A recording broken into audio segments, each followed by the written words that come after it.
ओम शांति। 9 मई 2026 के ईश्वरीय महावाक्य। पहले सुनते हैं मुरली के मुख्य पॉइंट्स। बाबा ने कहा, मनुष्य तो बिल्कुल देह अभिमान में रहते हैं, लेकिन तुम देही अभिमानी बनो। पहले आत्मा को जानो, सेल्फ रियलाइज करो, फिर अपने को आत्मा समझ मुझ निराकार परमपिता परमात्मा से सुनो। मुरली की मुख्य पॉइंट्स नोट कर फिर रिपीट करनी चाहिए, तब दिल पर पक्की हो। तुम्हें कभी किसी से डिबेट नहीं करनी चाहिए। फिर बाबा ने कहा, जब तक तमो प्रधान से सतो प्रधान न बने, अर्थात योग द्वारा पावन न बने, तब तक वर्षा मिल न सके। इसलिए बाप का फरमान है, पावन दुनिया में चलना है तो अब विकार में नहीं जाना। इस पतित दुनिया में बुद्धि का योग नहीं जाना चाहिए। लास्ट में बाबा ने कहा, मुझे याद करने से तुम्हारे विकर्म विनाश होंगे, तुम विकर्माजीत बनेंगे। यह बाप की गारंटी है। पहली मुख्य बात है बाप को याद करना। अब याद करो न करो, तुम्हारी मर्जी। और अब सुनते हैं महावाक्यों को विस्तार से। मुरली का सार। मीठे बच्चे, तुम यहाँ आए हो सेल्फ रियलाइज करने। तुम अपने को आत्मा समझ परमात्मा बाप से सुनो। देही अभिमानी रहने का अभ्यास करो। प्रश्न, कई बार बच्चों से कोई पूछते हैं कि तुमने आत्मा का साक्षात्कार किया है, तो तुम उन्हें कौन सा उत्तर दो? उत्तर, बोलो हाँ, हमने आत्मा का साक्षात्कार किया है। आत्मा ज्योति बिंदु है। आत्मा में ही अच्छे व बुरे संस्कार हैं। आत्मा की सारी नॉलेज अभी हमें मिली है। जब तक आत्मा का साक्षात्कार नहीं किया था, तब तक देह अभिमानी थे।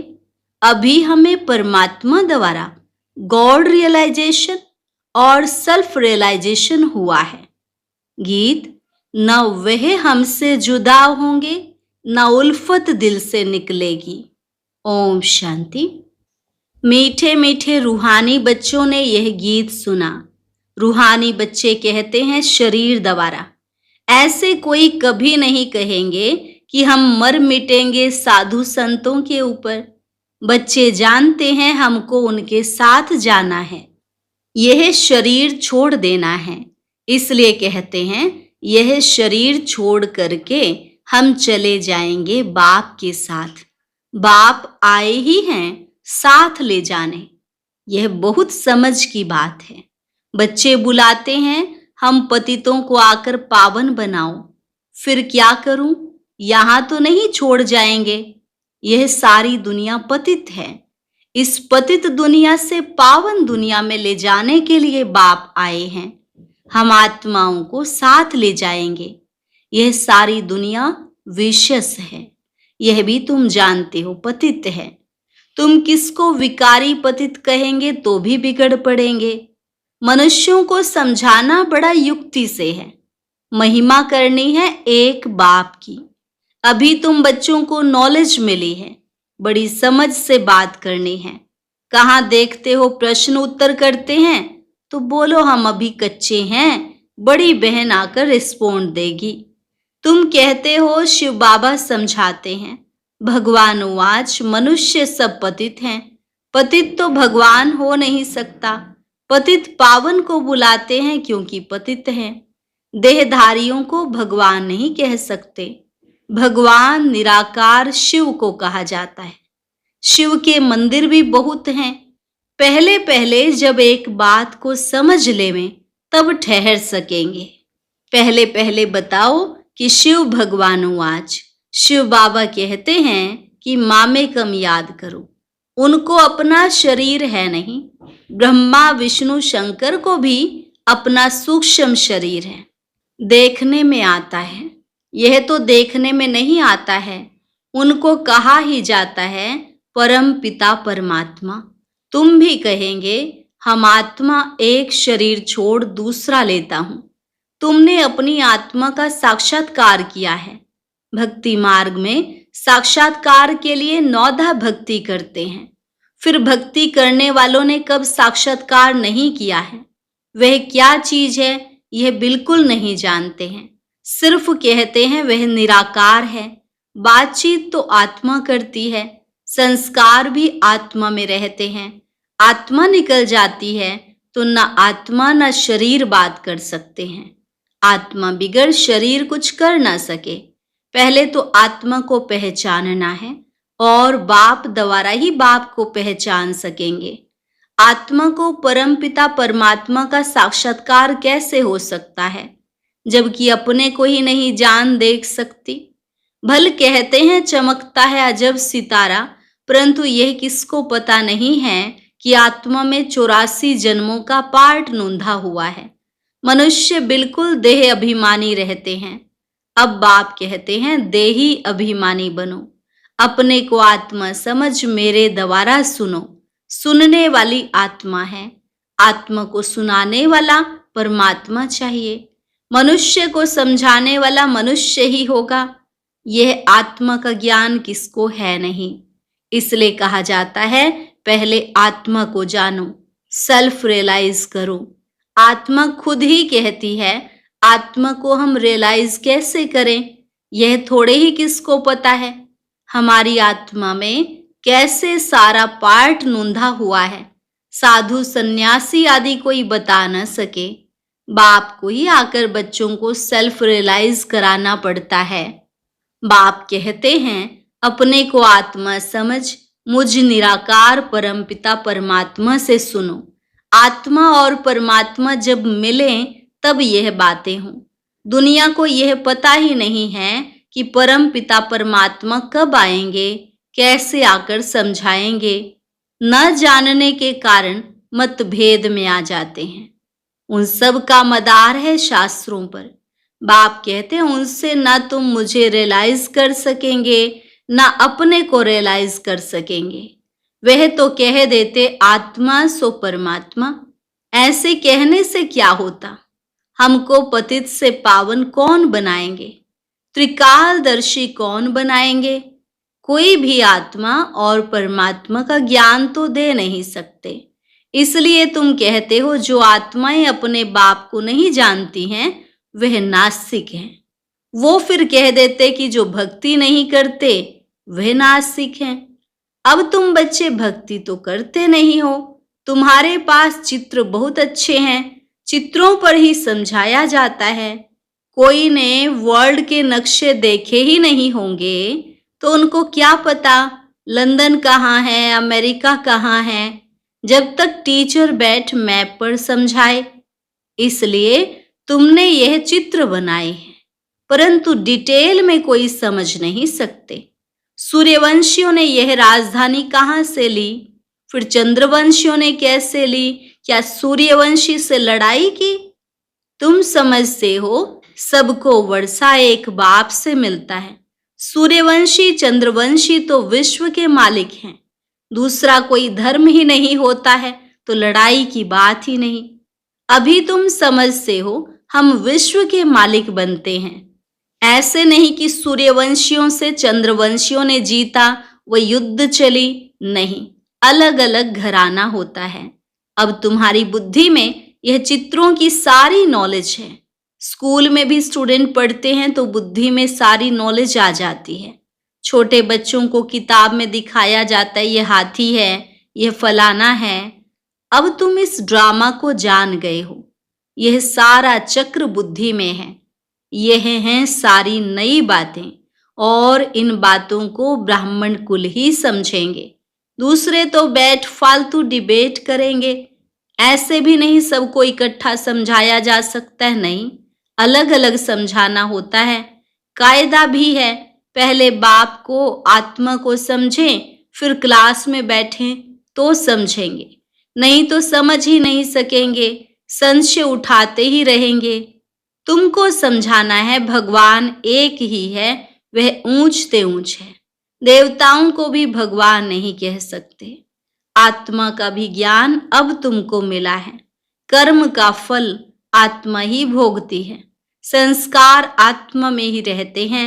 आत्मा सुनती है इन ऑर्गन्स द्वारा। भगवान बाप एक है, वर्षा उनसे मिलता है। बाबा ने समझाया है, तुम अपने को आत्मा निश्चय करो और बाप से बुद्धि योग लगाओ। जन्म जन्मांतर भक्ति करते आए हो। हनुमान के भी पुजारी होंगे तो हनुमान को याद करेंगे, वह श्री कृष्ण के पुजारी होंगे तो श्री कृष्ण को याद करेंगे। अभी तुमको समझाया जाता है, तुम आत्मा हो, तुम्हारा परमपिता परमात्मा है। उनको याद करने से ही बाप का वर्षा मिलेगा। जो बाप है स्वर्ग का रचयिता, तो जरूर हम स्वर्ग में होने चाहिए। भारत स्वर्ग था, अभी तो स्वर्ग है नहीं जो राजाई हो। नरक में तो रावण की राजाई है। हमारी राजधानी कैसे चली, फिर नीचे उतरे, कुछ भी नहीं जानते। अभी तुम जानते हो पुनर्जन्म लेते लेते हमको नीचे उतरना ही है। अब फिर बाप कहते हैं, मुझे याद करो तो तुम पावन बनेंगे, स्वर्ग का वर्षा मिलेगा। हम बाप के बनते हैं तो बाप का वर्षा मिलता है। परंतु जब तक तमो प्रधान से सतो प्रधान न बने, योग से पावन न बने, तब तक वर्षा मिल न सके। बाप कहते हैं, मुझे याद करने से तुम्हारे विकर्म विनाश होंगे, विकर्माजीत बनेंगे, यह गारंटी है। समझानी देनी पड़ती है। कोई समझेंगे, कोई तेज बुद्धि वाले होते तो शोर मचाने लगते हैं, कोई न कोई विघ्न डालने वाले निकल पड़ते हैं। कोई हंगामा करे तो बोलना चाहिए, एकांत में आकर समझो। यहाँ का कायदा है 7 रोज भट्ठी में रहकर समझना, क्योंकि यह ज्ञान नया होने के कारण मनुष्य मूंझते हैं। कोई भी पहले नया सेंटर खुलता है तो उसमें होशियार होने चाहिए जो सबको समझा सके। भगवान तो सबका एक है, सब आत्माएं भाई भाई हैं, परमात्मा सबका बाप है। पुकारते हैं पतित पावन आओ, तो जरूर वह पावन है, कभी पतित होते नहीं। बाप ही आकर पतितों को पावन बनाएंगे। सतयुग में सब हैं पावन, कलयुग में सब हैं पतित। पतित बहुत होते हैं, पावन थोड़े होते हैं। सतयुग में सब तो नहीं जाएंगे, जो पतित से पावन बनते हैं वही पावन दुनिया में जाते हैं।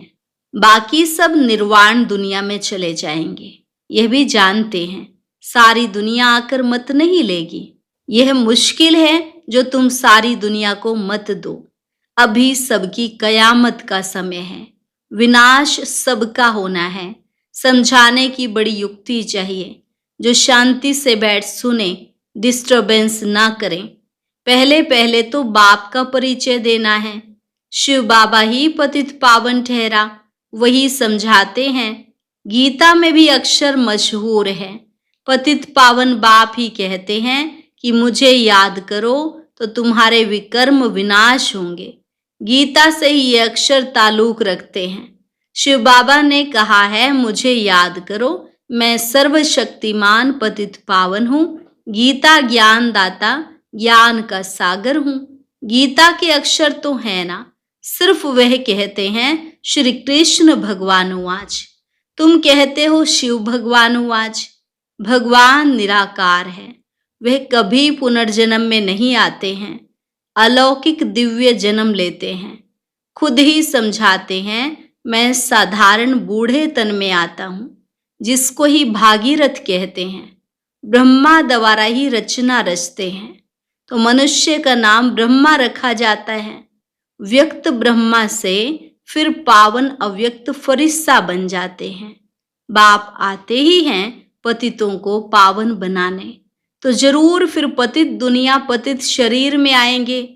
यह है डिटेल की समझानी। पहले तो समझाना चाहिए, भगवान कहते हैं कि कल्प पहले मुआफिक मुझे याद करो तो तुम्हारे विकर्म विनाश होंगे, पतित से पावन बनो। गाते भी हैं, हे पतित पावन आओ। गंगा तो है ही, तुम पुकारते हो तो जरूर कहाँ से आएंगे। पतित पावन आते हैं पतित से पावन बनाने का पार्ट बजाने। बाप कहते हैं तुम पावन थे, फिर तुम्हारे में खाद पड़ी है, वह योग बल से ही निकलेगी। तुम पवित्र बन जाएंगे, फिर पावन दुनिया में ही आएंगे। पतित दुनिया का विनाश हो जाएगा। जो समझाया जाता है उसे अच्छी रीति से धारण करना है। हम तो सिर्फ ऊंचते ऊंच बाप की महिमा करते हैं। बेहद का बाप समझाते हैं तुम 84 जन्मों का पार्ट बजाते बजाते कितने पतित बने हो। पहले पावन थे, अब पतित बने हो। फिर याद की यात्रा पर रहने से तुम पावन बन जाएंगे। भक्ति मार्ग से तुम सीढ़ी नीचे उतरते ही आए हो। यह तो बिल्कुल ही सहज बात है। यह तो बच्चों की बुद्धि में बैठना चाहिए। सवेरे उठकर विचार सागर मंथन करना चाहिए, फिर जो भी आए उनको समझाना है। मुरली की मुख्य पॉइंट्स नोट कर देने चाहिए, फिर रिपीट करने चाहिए तो दिल पर पक्का हो जाए। पहली मुख्य बात है बाप को याद करना। बाप ही कहते हैं मन मना भव, मुझे याद करो तो विकर्म विनाश होंगे। अब करो न करो तुम्हारी मर्जी। बाप का फरमान तो मिला हुआ है। पावन दुनिया में चलना है तो फिर पतित दुनिया में बुद्धि का योग नहीं जाना चाहिए, विकार में नहीं जाना है। समझानी तो बहुत मिलती रहती है। अच्छा, मीठे मीठे सिकिलधे बच्चों प्रति मात पिता बाप दादा का याद प्यार और गुड मॉर्निंग। रूहानी बाप की रूहानी बच्चों को नमस्ते। रूहानी बच्चों की रूहानी बाप दादा को नमस्ते नमस्ते, गुड मॉर्निंग। शुक्रिया बाबा, शुक्रिया। धारणा के लिए मुख्य सार। पहली पॉइंट, सवेरे सवेरे उठकर विचार सागर मंथन करना है। बाप जो सुनाते हैं उसे नोट कर रिपीट करना है, दूसरों को सुनाना है। सबको पहले पहले बाप का ही परिचय देना है। पावन दुनिया में चलने के लिए इस पतित दुनिया से बुद्धि योग निकाल देना है। वरदान नंबर 1, बिजनेसमैन बन। एक एक सेकंड व संकल्प में कमाई जमा करने वाले पद्मपति भव। नंबर 1, बिजनेसमैन बन। एक एक सेकंड व संकल्प में कमाई जमा करने वाले पद्मपति भव। नंबर 1 बिजनेसमैन वह है जो स्वयं को बिजी रखने का तरीका जानता है। बिजनेसमैन अर्थात जिसका एक संकल्प भी व्यर्थ ना जाए, हर संकल्प में कमाई हो। जैसे वह बिजनेसमैन एक एक पैसे को कार्य में लगाकर पद्म गुना बना देते हैं, ऐसे आप भी एक सेकंड व संकल्प कमाई करके दिखाओ, तब पद्मपति बनेंगे। इससे बुद्धि का भटकना बंद हो जाएगा और व्यर्थ संकल्पों की कंप्लेंट भी समाप्त हो जाएगी। स्लोगन, जो मंगता है वो खुशी के खजाने से संपन्न नहीं हो सकता। जो मंगता है वो खुशी के खजाने से संपन्न नहीं हो सकता। अव्यक्त इशारे, सदा अचल अडोल एक रस स्थिति का अनुभव करो।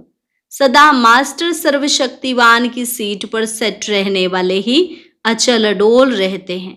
बाप दादा कहते हैं बच्चे, शरीर भी चला जाए लेकिन आपकी खुशी नहीं जाए। पैसा तो उसके आगे कुछ भी नहीं है। जिसके पास खुशी का खजाना है उसके आगे कोई बड़ी बात नहीं। और सदा सहयोगी सेवाधारी बच्चों के साथ बाप दादा रहते हैं, इसलिए घबराने की कोई बात नहीं है। अच्छा, आज का अव्यक्त ज्ञान मोती सुनने के लिए ऊपर दिए गए बॉक्स पर क्लिक करें। अगर बॉक्स दिखाई नहीं दे रहा है तो ऊपर जो कॉर्नर में शो लिखा हुआ है उस पर क्लिक करें।